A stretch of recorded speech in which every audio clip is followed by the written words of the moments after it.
کہ گرتے علی کا نام لیتا ہوں والعاقبۃ للمتقین والصلاة والسلام علی سید الانبیاء والمرسلین وعلى آلہ واصحابہ الطیبین الطاہرین اما بعد فاعوذ باللہ من الشیطان الرجیم بسم اللہ الرحمن الرحیم وَهَذَا كِتَابٌ أَنزَلْنَاهُ مُبَارَكٌ فَاتَّبِعُوهُ وَاتَّقُوا لَعَلَّكُمْ تُرْحَمُونَ صدق اللہ العظیم۔ قابل قدر سادات کرام، علماء ذوی الاحترام، حاضرین و حاضرات، السلام علیکم ورحمۃ اللہ وبرکاتہ۔ جس آیہ کریمہ کی تلاوت کا میں نے شرف حاصل کیا، اس سے متعلق کچھ معروضات پیش کرنے سے پہلے آقا کریم رؤوف الرحیم علیہ التحیۃ والتسلیم کی بارگاہ بے کس پناہ میں جس طریقے سے میں پڑھاؤں، عقیدت و محبت میں ڈوب کر اسی طریقے سے درود و سلام کا نذرانہ پیش کریں۔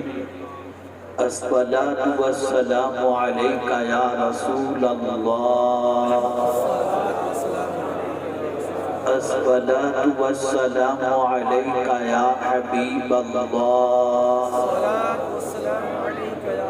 الصلاۃ والسلام علیک یا نبی اللہ، الصلاۃ والسلام علیک یا نور اللہ، وَعَلَىٰ آلِكَ وَأَصْحَابِكَ يَا حَبِيبَ اللَّهِ صلی اللہ تعالی علیہ وسلم۔ پوری دنیا کا مسلمان اس وقت ایک تردد کا شکار ہے، اور وہ یہ سوچ رہا ہے کہ ہمارا مولا ہم سے ناراض ہو گیا ہے۔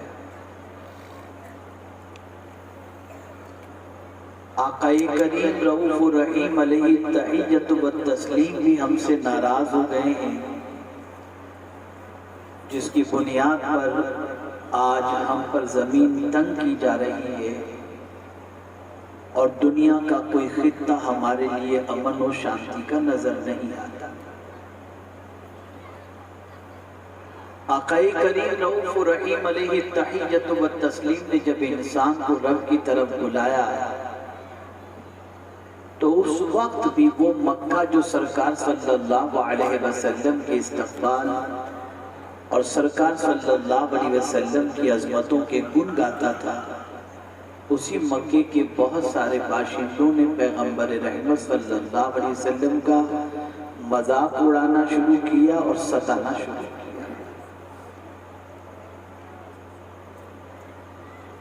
اور جو بھی رسول اعظم صلی اللہ علیہ وسلم کے پیغام کو سینے سے لگاتا، آزمائش کی بھٹیوں سے اسے گزرنا پڑتا، امتحان کے مرحلوں سے اسے گزرنا پڑتا، گھر بھی چھوڑنا پڑتا، کاروبار بھی چھوڑنا پڑتا، اور مصائب کے بادل اس کے اوپر منڈلاتے رہتے۔ پھر اچانک دیکھتے دیکھتے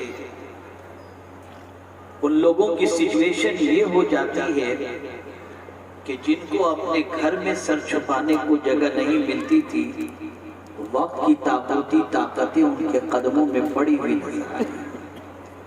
وہ کون سی چیز تھی جس کی بنیاد پر اللہ کی رحمت ان پر خاص طور پر برسنے لگی، اور پروردگار جل جلالہ نے ان پر رحم و کرم کی نظر فرمائی؟ بس آج جس چیز کی پوری دنیا کے مسلمانوں کو ضرورت ہے، وہ چیز یہ ہے کہ اے میرے کریم تو ہم پر بھی رحم فرما اور ہم پر بھی کرم فرما۔ تو میں آپ کو آج یہ بتانا چاہوں گا کہ ہم ہم کون سے راستے پر چلیں، کیا اختیار کریں جس کی بنیاد پر اللہ رب العزت جل جلالہ کی رحمت بھری نظر ہم پر پڑ جائے اور جتنی بھی پریشانیاں ہیں وہ پریشانیاں ختم ہو کر اللہ کی رحمت کی برکھا ہم پر برسنے لگے۔ آئیے میں قرآن شریف کی 3 آیتیں آپ کی سماعتوں کے حوالے کروں گا اور پھر آپ سے کچھ سمجھنا چاہوں گا۔ سمجھنے سے مراد آپ کو دیکھ کر آپ کی فکر کو، آپ کے انداز کو میں محسوس کرنے کی کوشش کروں گا کہ میری بات آپ کے دل و دماغ میں اتری یا نہیں، اور آپ آج کے بعد اپنی زندگی کو اللہ کے اس فرمان کے سانچے میں ڈالنے کی کوشش کریں گے یا نہیں۔ ایک ایمان افروز خطاب آپ نے مجھ سے پیشتر سماعت فرمایا اور میں بھی تھوڑی دیر کے لیے حاضر آیا ہوں۔ کون نہیں چاہتا کہ اللہ اس پر رحم و کرم کی بارش نہ فرمائے؟ غریب ہے تو چاہتا ہے، امیر ہے تو چاہتا ہے، مرد ہے تو چاہتا ہے، جوان ہے تو چاہتا ہے، غریب ہے تو چاہتا ہے، مالدار ہے تو چاہتا ہے، بیمار ہے تو چاہتا ہے۔ دنیا کا ہر انسان، دنیا کا ہر مسلمان اس وقت اللہ کی رحمت کو ٹک ٹکی باندھ کر دیکھ رہا ہے اور توجہ کر رہا ہے اس بات کی طرف کہ اللہ کی رحمت برسے۔ میرے کریم جل جلالہ نے اپنی کتاب کے اندر واضح طور پر فرما دیا کہ میری رحمت کے متلاشیوں، میری رحمت کے حقدار بننے والوں، میری رحمت سے مالا مال ہونے کی تمنا رکھنے والوں، میرے لیے ضروری نہیں ہے کہ میں اسی پر رحمت کی بارش نچھاور کروں گا جس کے پاس سرمایہ کی فراوانی ہو، جس کے پاس محل ہو، جس کے پاس لمبی کاریں ہو۔ نہیں نہیں، اگر غریب ہے اور میری مہربانی کا مستحق ہے اور میرے قانون کے مطابق عمل کرتا ہے تو میں اس پر رحم و کرم کی بارشیں نازل کر دوں گا۔ امیر ہے تو اس پر بھی رحم و کرم کی بارش نازل کر دوں گا۔ آئیے میں آپ کو بتاؤں، قرآن مقدس میں رب قدیر جل جلالہ نے ارشاد فرمایا وَهَذَا كِتَابٌ أَنزَلْنَاهُ مُبَارَكٌ فَاتَّبِعُوهُ وَاتَّقُوا لَعَلَّكُمْ تُرْحَمُونَ۔ یہ کتاب کون سی کتاب؟ قرآن مقدس۔ اللہ فرماتا ہے اس کتاب کو، یہ جو کتاب ہے اس کو ہم نے نازل کیا۔ قرآن اللہ کی نازل کردہ کتاب ہے۔ قرآن اللہ کا وہ کلام ہے جس کا چیلنج 1400 سال، 1450 سال پہلے سے آج تک دنیا کے سامنے موجود ہے اور دنیا اس چیلنج کا جواب دینے کو تیار نہیں ہے۔ میرے پیارے آقا صلی اللہ علیہ وسلم کے پیارے دیوانوں، یہ اللہ کی کتاب، اس کے بارے میں میرا مولا خود فرما رہا ہے۔ جانتے ہو یہ کتاب کیسی ہے؟ جانتے ہو اس کتاب کی عظمت کیا ہے؟ تو پہلے اس کتاب کے بارے میں فرمایا وَهَذَا كِتَابٌ أَنزَلْنَاهُ مُبَارَكٌ، یہ برکت والی کتاب ہے۔ برکت کی حد تک تو مسلمان محسوس کر رہا ہے، اس لیے نیا گھر خریدتا ہے تو برکت کے لیے پہلے قرآن رکھتا ہے، نئی دکان خریدتا ہے تو پہلے قرآن رکھتا ہے، بچی کو جہیز کے اندر پہلے قرآن دیتا ہے۔ جانتا تو ہے یہ برکت والی کتاب ہے، معمولی برکت نہیں ہے۔ ایک حرف ادا کرو تو 10 نیکی اللہ عطا فرما دیتا ہے، اتنی برکت والی کتاب۔ لیکن یہ نہیں فرمایا کہ پڑھو گے تو ثواب میں برکت ہوگی، گھر میں رکھو گے تو گھر میں برکت ہوگی، دکان میں رکھو گے تو دکان میں برکت ہوگی، یہ نہیں فرمایا، بلکہ فرمایا مطلق فرمایا یہ کتاب برکت والی کتاب ہے۔ پتہ یہ چلا زمین کے اوپر بھی یہ برکت، رزق میں برکت چاہتے ہو اس کتاب کو پڑھو، اللہ رزق میں برکت عطا فرما دے گا۔ اگر قبر کو کشادہ کرنا چاہتے ہو اس کتاب کو پڑھنے کی عادت بناؤ، تمہاری قبر کو اللہ کشادہ کر دے گا۔ اگر تم قیامت کے دن ثواب زیادہ حاصل کرنا چاہتے ہو اس کتاب کے دامن کو تھام لو، یہ کتاب قیامت میں تمہیں بلندی اور نیکیوں کی برکتوں سے مالا مال کر دے گی۔ اللہ اکبر! میرے پیارے آقا صلی اللہ علیہ وسلم کے پیارے دیوانوں، یہ ایسی برکت والی کتاب ہے کہ ایک حدیث پاک کی نگاہوں کے سامنے آپ کی سماعتوں کے حوالے کروں تاکہ اس کتاب کی عظمت آپ کو سمجھ میں آ جائے۔ آج سید صاحب کے ہاتھ چومنے ہمارے مشائخ اتنے سادات کرام موجود ہیں، سجادہ نشین موجود ہیں، ان کی دستبوسی کرنے اور علماء کرام کی دستبوسی کرنے کے لیے آدمی ٹوٹتا ہے، ٹچ کرتا ہے، ہاتھ پکڑتا ہے، کھینچتا ہے۔ خدا کی قسم ایک حدیث میں آپ کی سماعتوں کے حوالے کر رہا ہوں، ذرا غور سے سنو اور اس کے بعد مجھے بتاؤ کہ اس حدیث کی روشنی میں کبھی آپ نے اپنے آپ کو اس کے لیے تیار کیا؟ آقا کریم صلی اللہ علیہ وسلم ارشاد فرماتے ہیں ایک رسی جس کا ایک سرا اللہ کے دست قدرت میں ہے، ایک رسی جس کا ایک سرا اللہ کے دست قدرت میں ہے اور دوسرا سرا جو قرآن پڑھتا ہے اس کے ہاتھ میں ہے۔ یعنی اگر کوئی قرآن پڑھ رہا ہے تو اسے سمجھ لینا چاہیے کہ اللہ کے دست قدرت کو جو اس کی شان کے مطابق ہے وہ اس کے ہاتھ میں آ گیا ہے۔ آج ہماری پوزیشن یہ ہے کہ نہ ہمیں قرآن پڑھنا آتا ہے، نہ قرآن سے ہمارا کوئی تعلق رہ گیا، نہ قرآن سے ہماری کوئی وابستگی رہ گئی۔ میرے پیارے آقا صلی اللہ تعالی علیہ وسلم کے پیارے دیوانوں، بس برکت کے طور پر ہم نے اس کو محسوس کر لیا۔ قرآن کا مطلب صرف اتنا نہیں ہے اور مقصد اتنا نہیں ہے کہ آپ اس سے برکت حاصل کرو، بلکہ آگے اللہ عز و جل نے ارشاد فرمایا تم چاہتے ہو کہ اللہ تم پر رحم فرمائے، نسخہ عطا فرما دیا۔ یہ تو برکت والی کتاب ہے، اس کی شان ہے کہ یہ برکت والی ہے، لیکن سنو اب اس کتاب کے نزول کا مقصد میرا مولا بیان فرما رہا ہے۔ فَاتَّبِعُوا، اس کتاب کی پیروی کرو، اس کتاب کے پیچھے پیچھے چلو،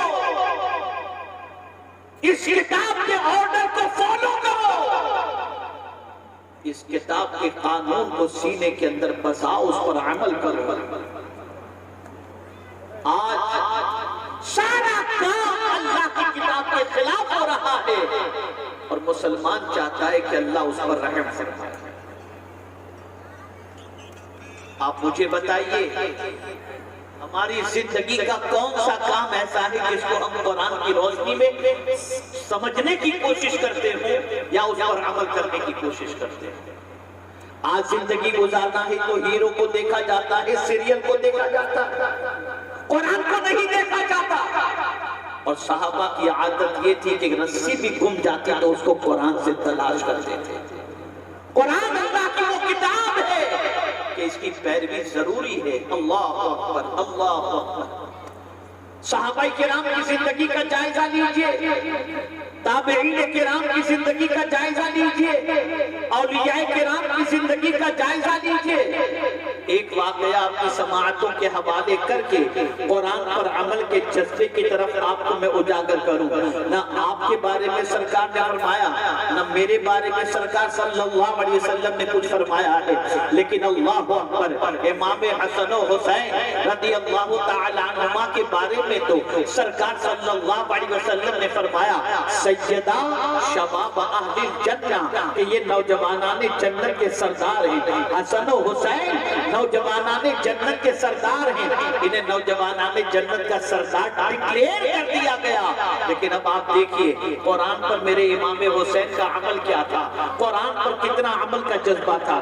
آپ دیکھیں غریبوں کی دعوت کوئی قبول نہیں کرتا، غریبوں کی خواہش کا کوئی احترام نہیں کرتا، غریبوں سے ملنا کوئی پسند نہیں کرتا، غریبوں کے گھر جانا کوئی پسند نہیں کرتا۔ ارے گھر کو چھوڑو، غریب مر جائے تو اس کے جنازے میں بھی جانا کوئی پسند نہیں کرتا۔ یہ ہمارا مزاج بن چکا ہے، غریب کو حقارت کی نظر سے دیکھتے ہیں، غریب کو ذلیل نگاہوں سے دیکھتے ہیں، ذلت کی نگاہ سے۔ لیکن آپ اندازہ لگائیے کون کس کا تذکرہ میں کر رہا ہوں؟ نوجوانان جنت کے سردار امام حسین رضی اللہ المولا تبارک و تعالی عنہ مدینے کی گلی میں اپنی سواری پر سوار ہو کر تشریف لے جا رہے ہیں، اللہ اکبر، راستے کے کنارے پر چند غریب بیٹھ کر کے کھانا کھا رہے تھے۔ جیسے ہی ان غریبوں کی نظر امام علی مقام علی جدہ علیہ السلام پر پڑی، انہوں نے کھڑے ہو گئے اور پھر سلام کرنے کے بعد عرض کرتے ہیں حضور آپ بھی تشریف لائے۔ راستے پر بیٹھ کر کھانے والا کسے بلا رہا ہے؟ نوجوانان نے جنت کے سردار کو کھانے کے لیے بلا رہا ہے۔ امام حسین سواری سے اترے، بیٹھ گئے ان کے ساتھ، تھوڑا سا کھا لیا اور پھر سارے غریبوں سے فرمایا تمہاری دعوت میں نے قبول کی، اب میں تم کو دعوت دیتا ہوں، تم بھی میرے گھر آنا اور آ کر کھانا کھا کر کے۔ یہ کہہ کر امام علی مقام علی جدہ علیہ السلام اپنی سواری پر سوار ہوئے۔ سواری پر سوار ہوتے ہی آنکھ سے آنسو جاری رونے لگے کہ یہ ساری لوگوں نے کہا حضور کیا بات ہے، آپ رو کیوں رہے؟ توجہ چاہوں گا، قرآن پر عمل کس کو کہتے ہیں؟ کیوں رو رہے ہیں؟ یہ دیوزاری کی وجہ کیا ہے؟ ارشاد فرماتے ہیں یہ شکر کے آنسو۔ جب ان غریبوں نے مجھے کھانے کے لیے آواز دی اور بلایا تو مجھے ایک آیت یاد آ گئی، اور وہ آیت یہ تھی ان اللہ لا یحب المتکبرین، اللہ تعالیٰ تکبر کرنے والے سے محبت نہیں فرماتا۔ میں نے سوچا کہ اگر میں ان غریبوں کی دعوت کو قبول نہیں کیا تو کہیں تکبر کرنے والوں میں میرا شمار نہ ہو جائے، اس لیے میں فوراً نیچے اترا اور اتر کر ان کے ساتھ کھا لیا۔ اللہ کا شکر ہے کہ اللہ کی کتاب پر عمل کی توفیق میرے قریب نے مجھے عطا فرمائی، اس لیے یہ میری آنکھوں سے شکر کے آنسو نکل رہے ہیں۔ آپ ذرا سوچو، اللہ کی کتاب عمل کے لیے، اور جب عمل کرو گے تو انشاءاللہ العظیم اس کی برکتیں دنیا میں بھی نظر آئیں گی اور آخرت میں بھی نظر آئیں گی۔ لیکن جس قوم کا مزاج ایسا بن چکا ہو، بھائی آج کے دور میں تو قرآن پر عمل کرنا بہت مشکل ہے۔ جب آپ اس کتاب کو پہلے ہی اگنور کر رہے ہو اور ریجیکٹ اس اعتبار سے کر رہے ہو کہ یہ کتاب قابل عمل نہیں، تو بتاؤ آپ پر اللہ کی رحمت نازل کہاں سے ہو؟ یہ کتاب تو ہے ہی اس لیے کہ اس پر عمل کیا جائے۔ آپ کو دو تین مثالیں سمجھاؤں قرآن کی روشنی میں۔ راستے سے گزرتے ہیں، مرد بھی گزرتے ہیں، عورتیں بھی گزرتی ہیں۔ مرد عورتوں کو جھانکتے ہیں، تانکتے ہیں، اور عورتیں مردوں کو تانکتی جاتی ہیں اور چاہتے ہیں کہ اللہ رحم فرمائے۔ لیکن قرآن کیا کہہ رہا ہے؟ قُلْ لِلْمُؤْمِنِينَ يَغُضُّوا مِنْ أَبْصَارِهِمْ، میرے محبوب مومنوں سے کہہ دیں کہ اپنی نگاہوں کو نیچی رکھیں۔ قرآن کہہ رہا ہے نگاہیں نیچی رکھو، اور تم نگاہیں پھاڑ کر چل رہے ہو، کہاں سے اللہ کی رحمت نازل ہوگی؟ اور دوسرے قرآن کہہ رہا ہے قُلْ لِلْمُؤْمِنَاتِ يَغْضُضْنَ مِنْ أَبْصَارِهِنَّ، میرے محبوب آپ مومنات سے کہہ دیں کہ وہ اپنی نگاہوں کو نیچی رکھیں۔ میں آپ سے پوچھنا چاہتا ہوں، پوری زندگی قرآن کے خلاف عمل کرو اور پھر امید رکھو کہ اللہ رحم و کرم کی بارشیں نازل فرمائے، تو کہاں سے ہوگا؟ اللہ تو یہ کہتا ہے فَاتَّبِعُوا، اس کتاب کی پیروی کرو، اور پھر آگے قرآن کہتا ہے وَاتَّقُوا، اور اللہ سے ڈرو۔ اگر کوئی اس کتاب کی پیروی کرتا ہے، چاہے وہ غریب ہو، چاہے وہ امیر ہو، چاہے تختے پر ہو، چاہے تخت پر ہو، چاہے فرش پر ہو، چاہے سواری پر ہو، لیکن اگر اللہ کی کتاب پر عمل کرتا ہے، وہ اگر دعا نہ بھی کرے کہ مولا مجھ پر رحم و کرم کی بارش فرما، تب بھی میرا مولا اس پر رحم و کرم کی بارش فرما۔ اس کتاب کی پیروی اللہ سے ڈرو، واتقوا، اللہ سے ڈرو، تاکہ تم رحم کیے جاؤ، تم پر مہربانی ہو اللہ عز و جل۔ تو اگر ہم یہ چاہتے ہیں کہ اللہ ہم پر مہربانی فرمائے اور رحم و کرم کی بارشیں نازل فرمائے، تو شیطان کے نقش قدم پر نہیں، قرآن کے بتائے ہوئے قانون کے مطابق چلو، انشاءاللہ رحم و کرم کی بارش ہوگی۔ ایک تو یہ قانون قرآن نے عطا کیا، وقت اتنا نہیں کہ اسی آیت پر میں تفصیلی گفتگو کر سکتا۔ دوسرا ایک نسخہ قرآن نے رحم و کرم کا عطا فرمایا، اور وہ کون سا ہے؟ اطیعوا اللہ و اطیعوا الرسول لعلکم ترحمون۔ اللہ کی بات مانو اور اس کے رسول صلی اللہ علیہ وسلم کی بات مانو تاکہ تم پر رحم کیا جائے۔ تو اللہ اور اس کے رسول کی اطاعت کرو گے، فرما برداری کرو گے، تو اللہ عز و جل اور اس کے پیارے حبیب صلی اللہ علیہ وسلم کی بات ماننے کی وجہ سے اللہ رب العزت جل جلالہ رحم و کرم کی بارشیں نازل فرمائے گا۔ اور کہیں تو یہ بھی کہہ دیا وَمَن يُطِعِ اللَّهَ وَرَسُولَهُ فَقَدْ فَازَ فَوْزًا عَظِيمًا، جو اللہ اور اس کے رسول کی اطاعت کرے اللہ اسے بڑی کامیابی سے ہمکنار فرماتا ہے۔ میرے پیارے آقا صلی اللہ علیہ وسلم کے پیارے دیوانوں، کائنات میں جتنی بھی مخلوق ہے سوائے انس و جن کے، سب اللہ اور اس کے رسول کی اطاعت کرتے ہیں الا ماشاءاللہ۔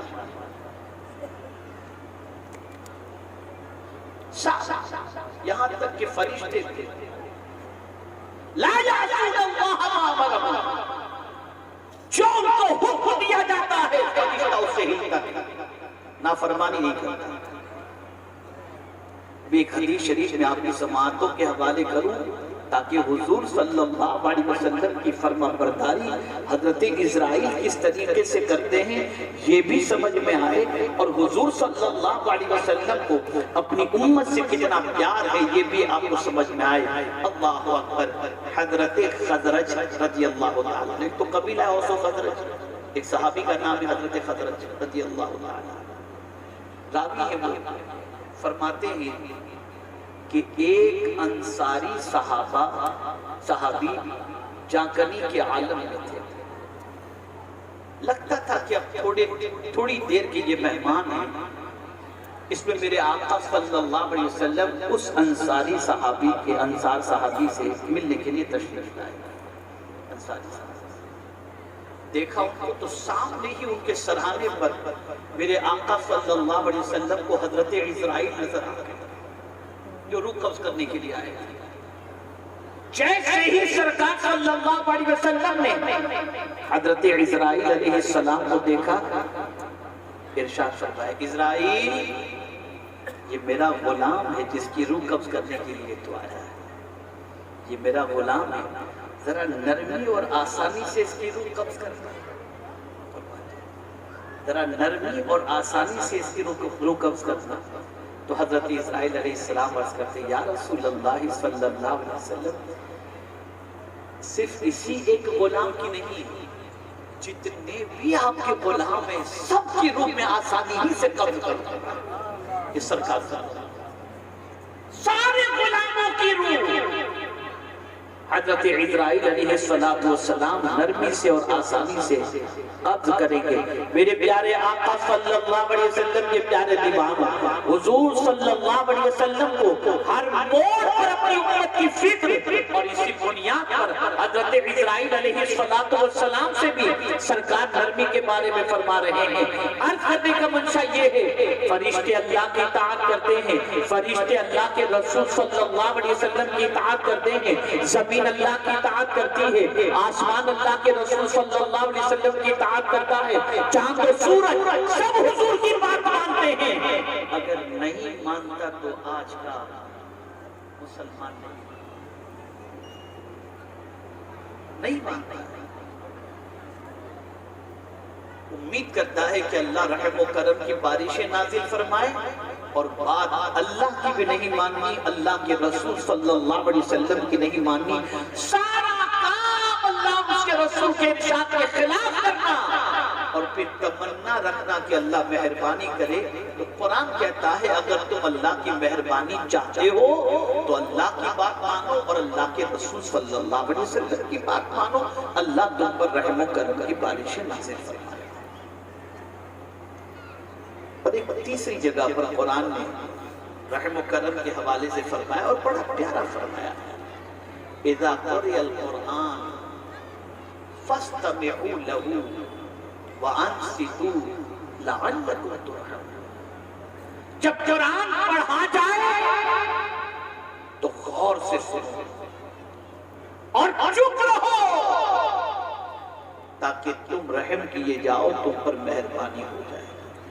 پتہ چلا جب کوئی قرآن خاموشی کے ساتھ سنتا ہے اور رحم و کرم کی دعا نہیں بھی کرتا، تب بھی میرا مولا اس پر رحم و کرم کی بارشیں نازل کرتا ہے۔ لیکن جب کسی قوم کا مزاج ایسا بن جائے کہ قرآن سننے سے طبیعت گھبراتی ہو، قرآن سننے سے طبیعت گھبراتی ہو، قرآن سننے میں مزہ نہ آتا ہو، قرآن سننا اچھا نہ لگتا ہو، اور گانا سننا اچھا لگتا ہو، غزلیں سننا اچھا لگتا ہو، گپ شپ سننا اچھا لگتا ہو، پھر وہ بندہ چاہے کہ اس پر اللہ مہربانی فرمائے تو کیسے مہربانی؟ میری بہنیں موجود ہیں، ذرا سنیں۔ ام المؤمنین حضرت عائشہ صدیقہ رضی اللہ تعالی عنہ ہر ہفتے حضور صلی اللہ علیہ وسلم